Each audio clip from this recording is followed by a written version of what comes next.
Disclaimer dulu ya guys, karena konten ini berisi full spoiler. Disarankan untuk menonton videonya terlebih dulu. Dan karena video ini berisi material kekerasan seperti pemukulan dan gambar darah kebijakan penonton, sangat disarankan untuk menyikapi isi video konten kami kali ini. Halo guys, selamat datang kembali di Mixmax Film. Kali ini Mimin akan menceritakan film yang berjudul Chill Day yang rilis tahun lalu. Mungkin kalian pernah nonton reviewnya dari channel lain tentang film ini, karena film ini sempat happening banget di tahun kemarin.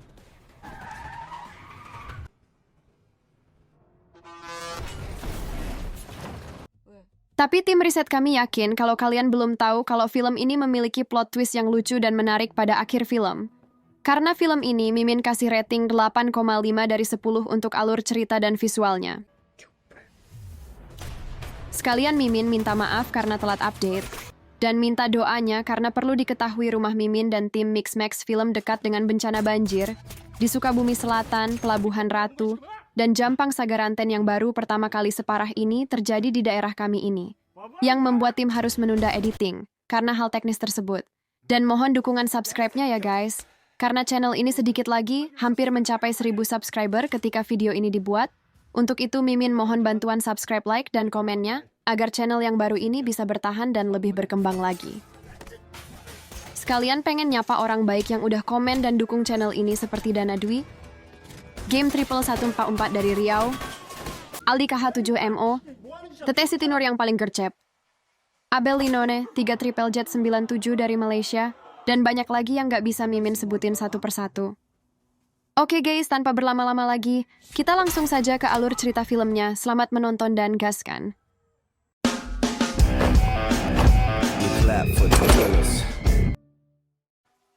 Cerita berawal di sebuah gudang tua. Terlihat 3 orang gangster sedang menyekap seorang pria, dan 2 orang diantaranya sedang menelpon bos mereka yang dikenal dengan nama Mr. Cho. Dengan santai 2 gangster itu keluar melaporkan orang yang telah mereka sekap itu melalui telepon, dan dengan bangga menceritakannya karena mereka berhasil menangkap orang itu. Tapi ternyata ketika mereka lengah, pria itu ternyata berhasil melepaskan diri dan menghabisi para gangster dengan kunci pipa.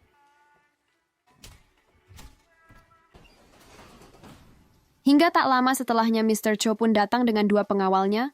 Mereka pun kaget melihat mayat semua anak buahnya dan mencoba kabur dari sana. Tapi gerbang langsung tertutup dan menimpa satu bawahannya, dan mereka pun terjebak di dalamnya.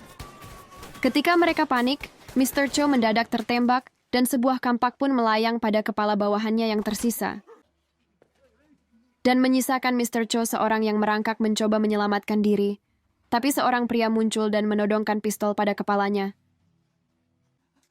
Hingga Mr. Cho memohon agar tidak membunuhnya dan menawarkan uang berapapun yang pria itu inginkan. Tapi si pria tidak tertarik, dan si pria ternyata sengaja pura-pura tertangkap untuk memancing Mr. Cho keluar, hingga dia tanpa susah payah mencarinya dan menembak kaki dan tangan Mr. Cho.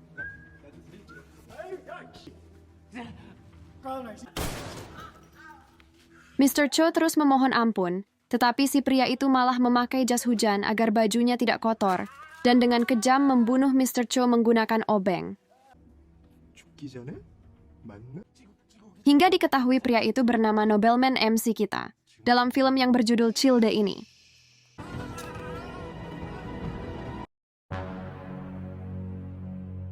Cerita kemudian berlanjut di negara Filipina yang sedang berlangsung pertandingan tinju ilegal. Salah satu petarung itu bernama Marco.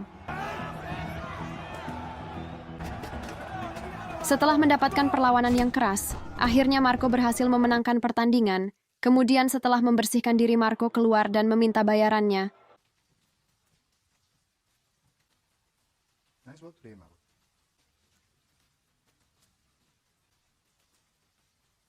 Dan langsung bergegas pulang, hingga terlihatlah di rumahnya ibunya yang sedang berbaring sakit yang jadi alasan dia melakukan apa saja untuk mendapatkan uang untuk pengobatan ibunya. Sedangkan ayah Marco telah kabur sewaktu dia masih kecil. Walaupun sesekali Marco juga berusaha mencari keberadaan ayahnya untuk memberitahu kondisi sang ibu. Besoknya Marco mendatangi panti asuhan yang khusus menolong orang seperti dia, karena ternyata Marco merupakan keturunan Filipina Korea, atau sering disebut juga dengan Kopino. Karena Marco dilahirkan dari hasil prostitusi, Marco langsung menemui pemilik panti asuhan untuk menanyakan informasi mengenai siapa ayahnya sebenarnya. Tapi sayangnya pemilik panti asuhan mengatakan bahwa belum ada informasi mengenai ayah Marco itu. Setelahnya Marco pergi ke bar untuk mencoba keberuntungannya dengan berjudi bola dan berharap bisa memenangkannya untuk mendapatkan uang tambahan biaya pengobatan ibunya.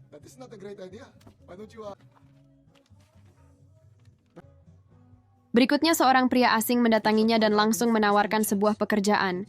Hingga malamnya Marco duduk di depan jendela dan mendapati pesan bahwa taruhan judi bolanya kalah. Hingga Marco terpaksa menerima tawaran pekerjaan tadi. Ternyata dia diminta menjadi mata-mata bagi kelompok penjahat yang akan melancarkan aksinya. Marco pun diberi sebuah pistol untuk berjaga-jaga. Tapi saat Marco akan memasuki gedung itu, para gangster telah mengepungnya. Dengan skill petarung jalanannya, awalnya Marco mampu melawan mereka. Tapi karena jumlah mereka terlalu banyak, Marco pun terpaksa mengeluarkan pistolnya.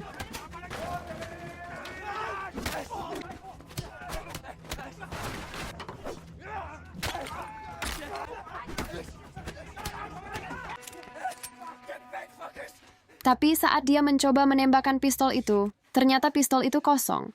Marco pun yang sadar sedang dijebak langsung memilih kabur dan menghindari mereka. Tapi tiba-tiba dia tertabrak sebuah mobil yang sedang dikendarai seorang wanita cantik asal Korea.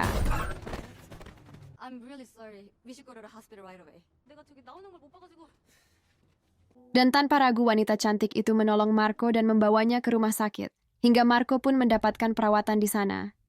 Setelah semalam Marco dirawat, Marco berencana langsung pulang karena khawatir pada ibunya. Tapi tiba-tiba wanita itu masuk dan memberikan uang ganti rugi sebagai permintaan maafnya. Sambil berjalan pulang dan menghitung uang, tiba-tiba Marco menerima telepon dari kepala panti asuhan yang meminta Marco untuk segera datang ke sana. Ketika tiba di sana, kepala panti asuhan memberi informasi bahwa ayahnya telah ditemukan dan akan ada seseorang yang akan menjemput Marco untuk bertemu dengan ayahnya di Korea. Kepala panti asuhan juga memberitahu jika dia sangatlah beruntung, karena jarang sekali orang-orang Korea mencari anak haramnya, terlebih lagi ayahnya juga bukan orang biasa, yang menjadikan Marco sebagai anak yang beruntung. Keesokan harinya sebuah mobil mewah parkir di depan rumah Marco. Seorang pria bernama Kang turun dari mobil bersama dengan pengawalnya, dan Kang datang untuk menjemputnya. Dan ternyata dari jauh nobelman pun memperhatikan Marco dari awal seakan mengincar sesuatu pada Marco. Berikutnya Kang memberitahu Marco bahwa saat ini ayahnya sedang sakit dan sangat ingin bertemu dengannya sebelum ajal menjemputnya. Kang juga mengatakan bahwa dia sudah menyiapkan semua dokumen dan menjamin bahwa ibunya akan dirawat di rumah sakit terbaik di Filipina. Dan menyiapkan seorang asisten untuknya, sehingga Marco tidak perlu khawatir saat pergi ke Korea. Walau sempat ragu, Marco pun setuju dan siap untuk pergi ke Korea. Setelahnya di Korea, seorang pria kaya dan mapan bernama Direktur Han, yang menerima telepon dari Mr. Kang yang memberi laporan bahwa dia sedang dalam perjalanan menuju Korea bersama Marco. Mendengar kabar itu, Direktur Han sangat senang dan tidak sabar untuk bertemu dengan mereka, dan segera memberitahu ayahnya yang terlihat sudah tidak berdaya pada ranjang perawatan medis. Dan memberikan kabar bahwa sebentar lagi anak bungsunya akan datang mengunjungi mereka, yang menjelaskan bahwa Direktur Han merupakan kakak Marco dari ibu yang berbeda. Scene pun berpindah pada Marco yang sedang dalam perjalanan dan tiba-tiba didatangi nobelman yang langsung duduk di sebelahnya, dan memberikan Marco beberapa informasi yang membuat Marco bingung, karena menurut nobelman, Marco pergi ke Korea hanya untuk mengantarkan nyawanya. Meskipun Marco tidak peduli, tapi Marco terus memikirkannya. Nobleman juga memperingatkan agar Marco tetap waspada dan tidak mempercayai siapapun di Korea. Setelah tiba di bandara, Kang segera menghubungi seorang pembunuh bayaran yang bernama Yeonju yang tak lain adalah gadis Korea yang menabrak Marco. Dan berada di lantai atas bandara bersama dengan adik tiri Direktur Han yang sekaligus bosnya Yeonju yang bernama Kai Yong. Di mana Kai Yong menyuruh Yeonju menabrak Marco waktu itu agar Marco tidak mati oleh para preman itu sebelum waktunya tiba. Sedangkan di Filipina pada saat itu ibu Marco diculik oleh seseorang, perawatnya dan orang asing yang menjebak Marco pun telah tewas oleh seseorang itu.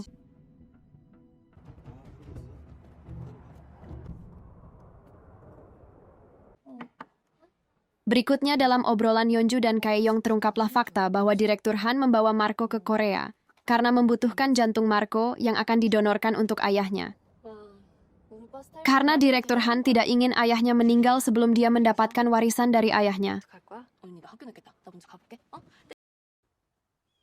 Sedangkan di tempat lain Direktur Han berada di sebuah ladang yang luas. Dan tiba-tiba anak buahnya mengeluarkan 2 orang yang babak belur dari bagasi mobil. Ternyata mereka adalah karyawan perusahaan yang dianggap pengkhianat.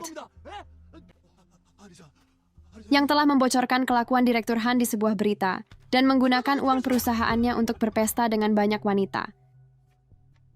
Tanpa belas kasihan Direktur Han menembaki mereka hingga tewas, lalu memperingati karyawan setia ayahnya yang lain agar tidak macam-macam dengannya.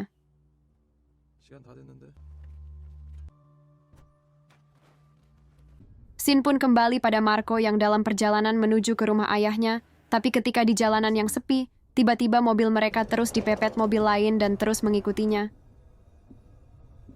Ternyata itu adalah nobleman yang langsung memberikan kode kepada Marco untuk menggunakan sabuk pengamannya.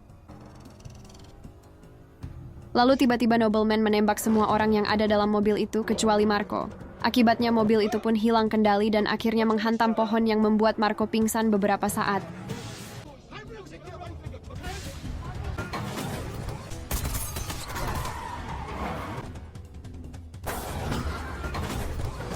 Ketika Marco dalam keadaan setengah sadar, dia pun melihat nobleman mendekat dan menembaki semua anak buah dari Direktur Han dan memastikan semuanya telah tewas. Hingga kabar mengenai insiden itu pun terdengar oleh Direktur Han yang membuatnya marah dan segera memerintahkan para bawahannya untuk ke lokasi kejadian.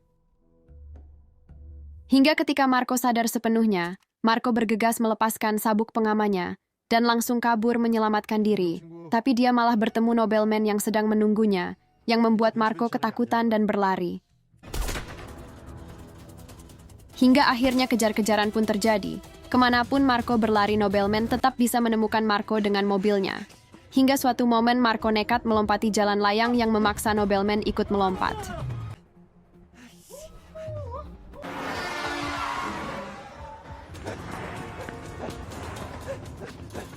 Beruntung cuaca mulai hujan yang membuat nobleman menghentikan pengejarannya. Karena ketakutan, sepatu dan bajunya basah dan mulai kelelahan karena penyakit yang dia derita.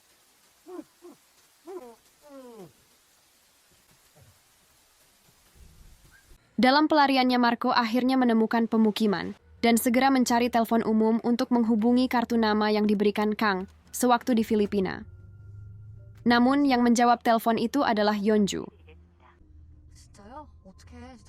Setelah mengetahui keberadaan Marco, Yeonju pun langsung membalikan mobilnya dan bergegas ke sana. Tapi sayangnya beberapa saat kemudian nobleman berhasil menemukan Marco kembali dan kejar-kejaran berlanjut ke dalam pemukiman desa padat yang sepi dan sempit.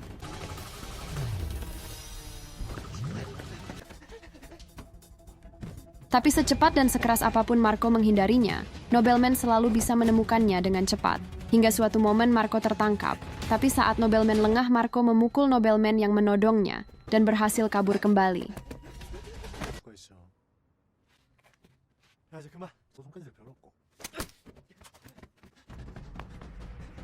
Hingga dalam pelarian kali ini, Marco beruntung Yeonju tiba-tiba datang pada waktu yang tepat.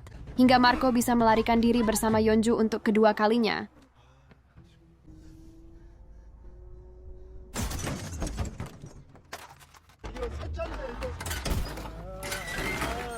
Dalam perjalanan, Marco pun sempat bertanya kepada Yeonju tentang identitas Yeonju sebenarnya.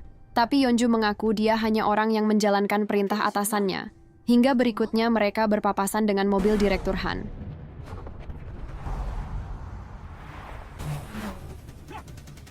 Ketika Han menyadari Marco berada di dalam mobil Yeonju, dia pun segera memutar arah mobilnya dan kembali pulang. Setelah Han tahu kalau Yeonju membawa Marco untuk adiknya Kaeyong dari telepon, Direktur Han pun menyuruh anak buahnya untuk menangkap Yeonju dan Marco saat itu juga. Tapi Yeonju langsung berputar arah dan berhasil mengecoh mereka.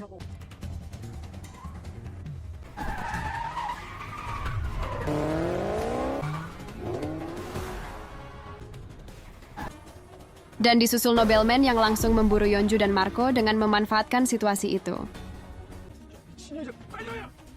Hingga kejar-kejaran pun terjadi di antara 3 kelompok berbeda di jalan raya.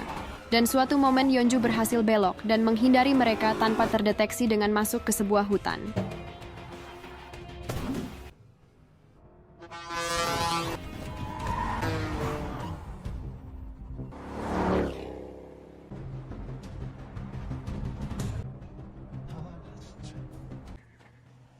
Di momen itu Yeonju menceritakan segala rahasia tentang keluarga Marco. Dia memberitahu yang sebenarnya jantung Marco akan diambil untuk menyelamatkan nyawa ayahnya. Jika ayahnya selamat, maka warisannya akan jatuh pada Direktur Han. Tapi jika sebaliknya, warisan itu akan jatuh kepada istri muda dan anak bungsunya, yaitu Kayong yang jadi bos Yeonju saat ini. 야, 맛있겠다. Karena itu Yeonju dengan cepat menodongkan pistolnya dan bersiap membunuh Marco. Tapi sebelum dia bisa menarik pelatuk pistolnya, tiba-tiba mobil mereka ditabrak dari belakang oleh nobleman. Marco pun melarikan diri secepat mungkin, sedangkan Yeonju yang panik menembak Marco dan nobleman secara bergantian, tapi Marco tetap bisa lolos, dan nobleman yang lincah pun dapat menghindari setiap peluru yang ditembakkan kepadanya. Hingga ketika Yeonju telah mengisi peluru pistolnya, tiba-tiba nobleman telah menodongnya dari samping dan membunuhnya. Tapi sialnya Marco berhasil ditemukan dan ditangkap oleh para anak buah Direktur Han dan dibawa ke rumah ayahnya. Ketika sampai di rumahnya, Kayong yang melihat itu kecewa karena upaya Yeonju untuk membunuh Marco telah gagal dan langsung pergi ke kamarnya untuk mengambil sebuah pistol. Sedangkan Marco akhirnya melihat ayahnya yang telah sekarat di atas ranjang. Kemudian Direktur Han memberitahunya bahwa jantungnya akan diambil untuk diberikan kepada sang ayah dan berfoto sebagai kenang-kenangan sebelum jantungnya diambil. Tanpa berlama-lama, dokter dan tim medis segera memindahkan Marco ke ruang operasi. Tapi ketika operasi akan dimulai, Marco tiba-tiba terbangun karena obat penenangnya tidak bekerja. Dan dokter meminta perawat untuk memberikan suntikannya lagi. Tapi perawat itu tak sengaja malah membius sang dokter, lalu menghabisi semua tim medis dan anak buah Direktur Han yang berjaga di ruangan itu. Yang sudah pasti itu adalah nobleman. Setelah berhasil membunuh semua penjaga, dia pun membangunkan Marco untuk segera kabur sebelum Direktur Han menyadari kekacauan ini. Tapi Marco masih ingin bertemu dengan ayahnya dan berniat mengungkapkan kemarahannya untuk pertama dan terakhir kalinya, karena telah membuat ibu dan dirinya hidup menderita selama ini.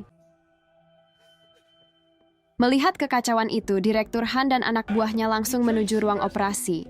Tapi tanpa diduga nobleman menjadikan Marco sebagai sandera dengan menodongkan pistol ke kepalanya.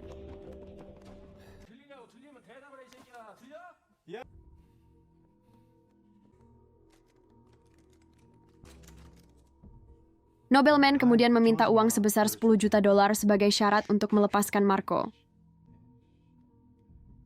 Ketika transfer sedang berlangsung, Kayong tiba-tiba muncul dari belakang untuk menembak Marco. Beruntungnya nobleman menyadarinya dan dengan cepat menghindari tembakan, dan baku tembak pun tidak terhindarkan.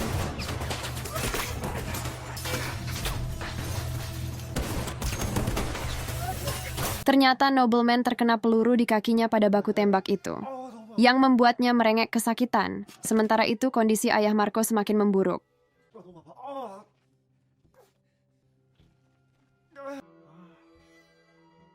Di tengah situasi itu, Direktur Han memutuskan untuk mengakhiri pertikaian dan menawarkan untuk berdamai, hingga meneruskan transfer $10 juta ke rekening nobleman, dan setelah itu Marco pun diserahkan kepada Direktur Han.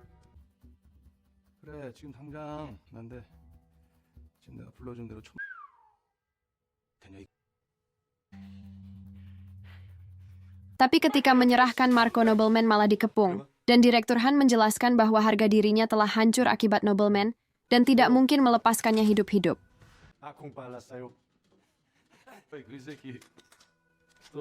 Mendengar itu, nobleman pun memperlihatkan sosok aslinya pada Direktur Han yang pengecut, yang dengan sekejap berhasil membersihkan semua bawahannya yang berada di sana seorang diri, karena menghina Marco yang seorang kopino.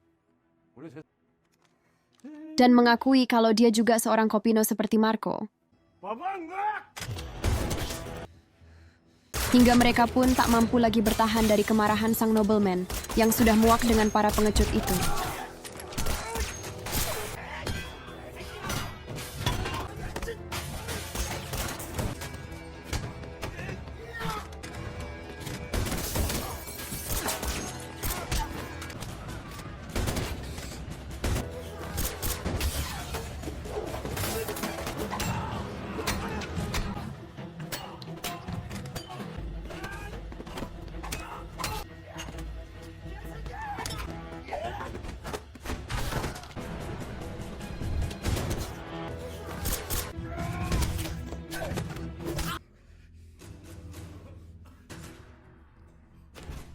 Setelah berhasil meratakan lawannya, nobleman pun mengajak Marco pulang dan mengatakan bahwa sekarang tidak akan ada yang berani menyakitinya dan menghinanya. Tapi ketika mereka akan pergi, tiba-tiba Kaeyong muncul dan menghadang mereka. Kaeyong berniat untuk membunuh Marco agar dia menjadi satu-satunya pewaris keluarga.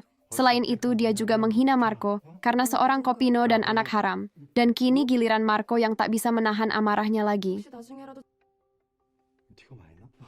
근데 이 오라버니들이 이 새끼야? 이딴 재산 거저준데도 더러워.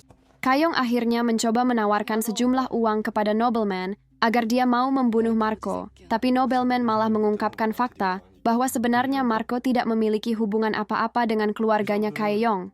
너랑 상관없는. 내가 아까 나올 때 얘기했잖아. Oleh karena itu, Kaeyong tidak perlu khawatir tentang harta warisannya. Nobleman juga menjelaskan bahwa dia akan membawa Marco pergi dan mereka tidak akan pernah melihatnya lagi. Dan menjelaskan semua kebenarannya bahwa memang Marco tidak memiliki hubungan keluarga dengan Direktur Han, dan nobleman lah yang telah memilih dan memalsukan data pribadi Marco agar sesuai dengan orang yang sedang dicari oleh keluarga Han. Bahkan nobleman sempat bekerja sama dengan Yeonju untuk melindungi Marco sampai ke Korea, tapi Yeonju malah berkhianat dengan menerima tawaran Kaeyong. 검사 결과 받아 Marco pun terkejut dan kecewa karena dia hanya dimanfaatkan sebagai umpan dalam rencana itu, dan kemudian menghajar nobleman. Setelahnya, nobleman mengungkapkan bahwa dia juga adalah seorang kopino, dan sedang mengidap suatu penyakit yang parah dan hidupnya pun tak akan lama lagi, dan mengajak Marco untuk merubah kehidupannya, yang akhirnya membuat Marco luluh. Dan mereka berdua pun meninggalkan tempat itu bersama-sama. Setelah semuanya kembali membaik, kepala panti asuhan akhirnya bisa merenovasi panti asuhannya dengan uang yang didapatkan nobleman. Sementara itu, Marco kembali menjalani rutinitasnya, menjaga sang ibu yang sedang mendapatkan perawatan intensif di rumah sakit. Berikutnya, nobleman juga datang berkunjung ke rumah sakit untuk bertemu dengan Marco dan membahas tentang masa depan mereka, yang kini hubungan antara Marco dan nobleman semakin akrab. Dan inilah plot twistnya.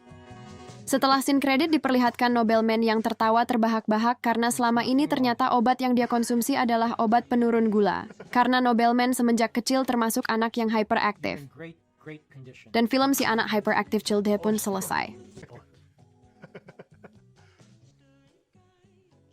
Multivitamins. Jangan lupa like, komen, dan subscribe. Dan tunggu video kita selanjutnya. Bye-bye!